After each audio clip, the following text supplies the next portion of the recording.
টিক্কা রাখার এটাই সঠিক মৌসুম ছিল।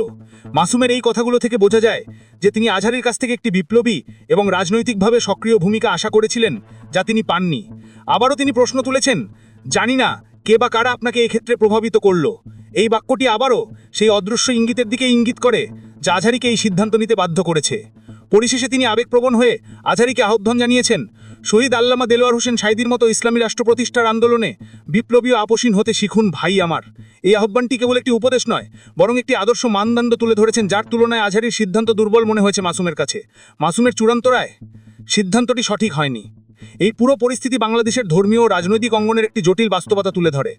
ডক্টর মিজানুর রহমান আজহারির মতো জনপ্রিয় একজন বক্তার মাহফিল বাতিল হওয়ার ঘটনা কেবল একটি সূচি পরিবর্তন নয়, বরং এর পেছনে রয়েছে ক্ষমতার টানাপোড়েন, অদৃশ্য চাপ আর একটি জাতির ভবিষ্যৎ নিয়ে গভীর ভাবনা। প্রশ্ন উঠেছে, এই সিদ্ধান্ত কি শুধুই নির্বাচনী ডমাডলের ফলাফল, নাকি এর পেছনে রয়েছে গভীরতর কোনো রাজনৈতিক হিসাব,